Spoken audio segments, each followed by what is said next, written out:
Okay guys, we're back out here. Grabbed an assortment of wrenches. What fits on this just about perfect is 10 millimeter. Actually some spots it'll drag, it'll be loose. But that's pretty much, you can go 10 millimeter. I should be good. So basically what I started doing was, if you look here you can see the line. Oops.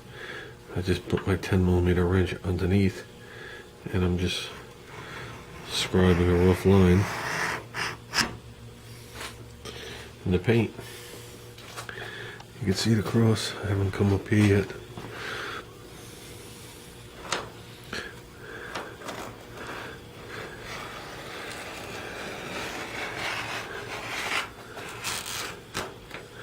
See, some areas is close.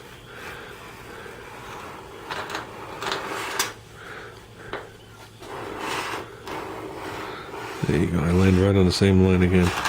So, you can see that's where I put the two little patches. So let's measure that, see what that is. See how close we are. That line is approximately 10.62, so 10.5 millimeters, which leaves a little bit of clearance for fine tuning. So, in other words, if I cut it down to that, I would still have room to shave it down a little bit more. And that's so close, I don't think cutting is the answer for that. I don't know. Might be time to whip out the Rolex wheel. So, well, let's see what we got. Bring it around the top and smack it.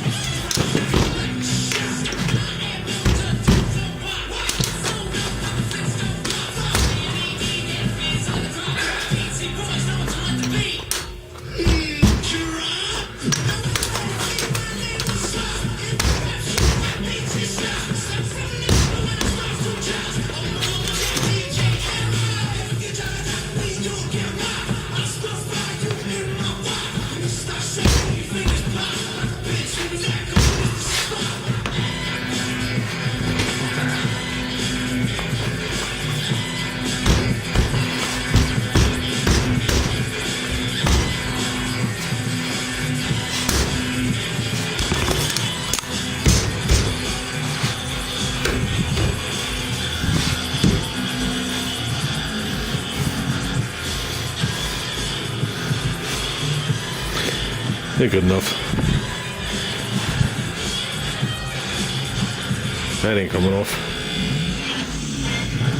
As long as the door still opens.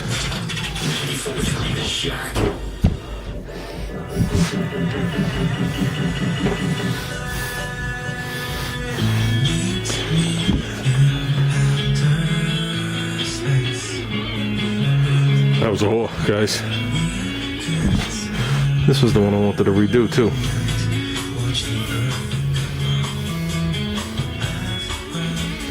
Either or, we're good. That ain't coming off. Not in a zillion years. Okay, I want to address Ziggy for a second. Zig, I definitely appreciate your concern and you gave me second thoughts. So I came out and did a little research. If it came up, went back down, and went into the roof, and I split it, water technically could get in there and get in the roof. But technically, it comes up, it just goes around the little edge. That's the width of it. So basically, they bend it very tight just to make a round edge, which me losing in this application is not going to be a problem. So I just figured I'd let you know that. So it's not going to cause any other issues other than the fact if I don't paint that it'll rust. So I'm going to keep working over there, guys. I'm sweating up a storm. Maybe I'll put the air conditioner on someday. Okay, guys. That is done.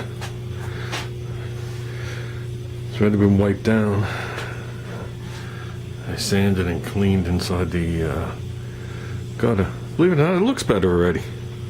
Holy crap! Except for right here, where you have that height change, which you don't see when you put the molding on. Just by making the top a little more uniform. I did it with a Rolex wheel, and then I finished it off with the belt sand. So I had the front piece on, put a little mark in it, taking it off. We just sanded them back out. So I want to sand out this back one and do it. Those two right there are sanded. Okay, except for the back edge and the front edge, that's sanded, so that's raw aluminum and polished. The ones on this side were just buffed, anodized. I wanted to see. Oh, I guess it didn't matter. Either way, I had to go that way. So I didn't want to do the final thing on this side knowing I was going to play with it. But now that I know these things fit, and they fit on there pretty damn well. And I'm sure the back one's going to fit. I'll double confirm all the measurements on it. Should snap on. Not that easy. This is what we have right here.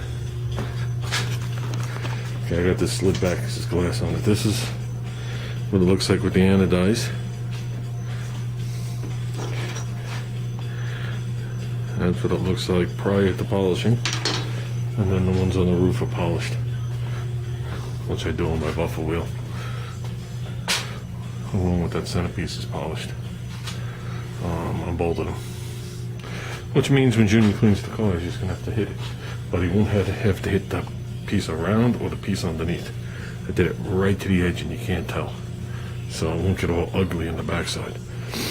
So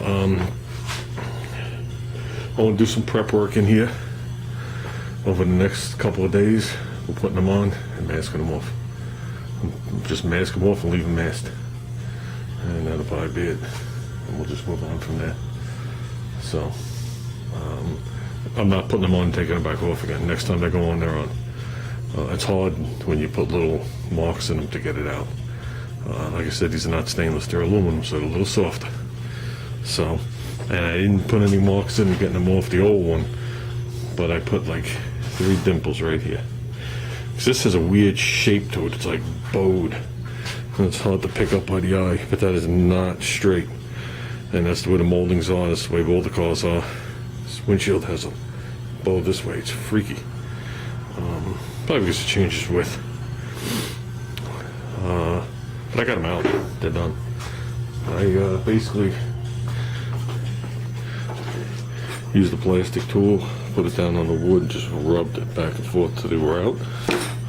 Then I sanded them flat, call it good. I'm gonna go buff this one, it's dark out, that means the mosquitoes are around the shed.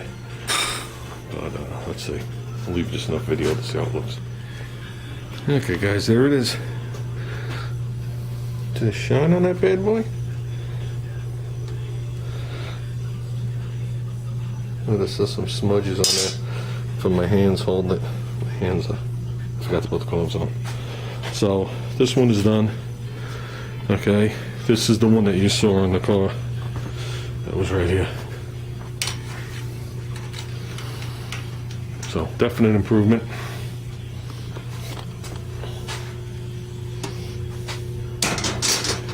Okay, we got one more to do, which is this one. That's tomorrow's job. Yeah. So, like I said, the face that you see is polished. The top lip and around on the bottom lip and bottom is anodized, so he doesn't have to worry about cleaning it. Okay, we are out of video. I am out of energy, so let's just call it. So everything worked out for the better today. Okay? Talk to you later.